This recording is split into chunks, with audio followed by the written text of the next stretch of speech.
Благодарен я своему отцу, его сейчас нет, он Рамитли Бабамина.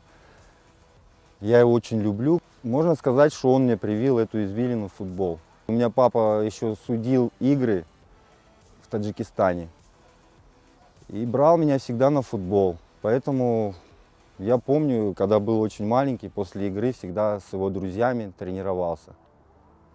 Вот и запомнил это раз и навсегда, что и полюбил футбол, что это мое.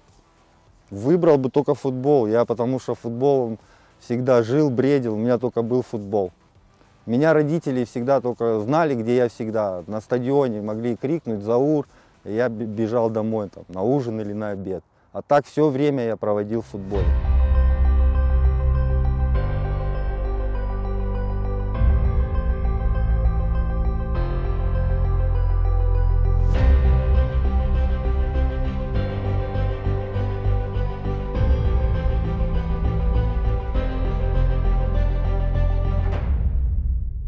Олег Васильевич Долматов был тренер в ЦСКА. Его убрали, пришел Садырин.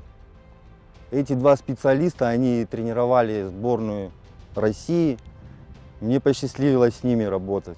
Меня брали на сборы с основным составом, но я так и не закрепился в основном составе.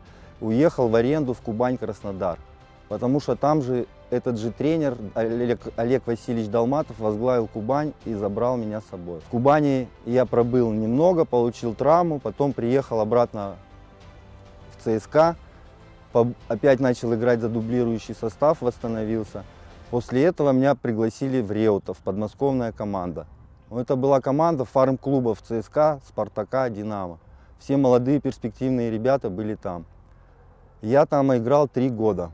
После этого я вернулся в родной Крым.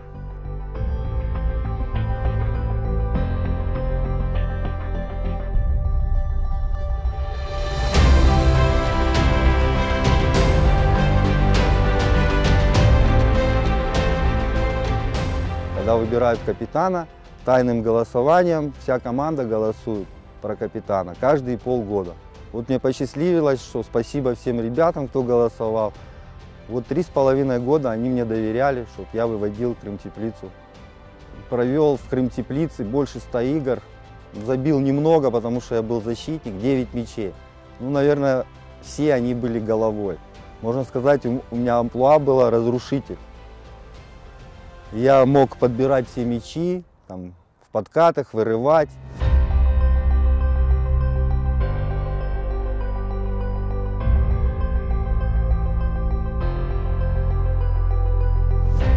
Я могу сказать, что на одном таланте ни у кого ничего не выйдет, хоть будет какой талант. Всегда надо работать над собой, без этого в спорте ничего не добиться. В футболе по блату не играешь. Если ты футболист, ты всегда будешь как бы востребован, и тебя когда-нибудь все равно заметят и пригласят в хороший клуб. А сейчас в Крыму футбол, ну, с каждым годом я смотрю, уровень футбола растет, но опять же, это не вторая лига, не первая, это крымский футбол.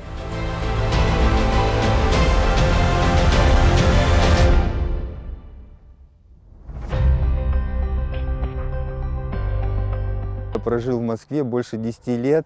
Я всегда гордился, что я крымский татарин. И гордо говорил, что я крымский татарин.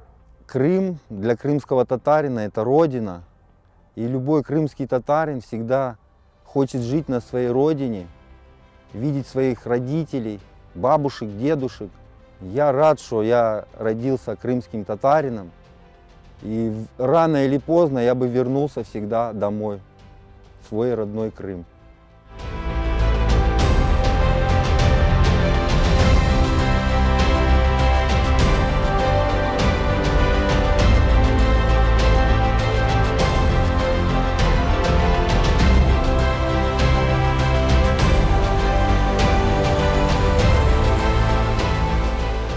Конечно, самое значительное для меня, для моей семьи, для моих родителей – это рождение моих детей. Средний мой сын, мне кажется, вот он будет в футбол играть.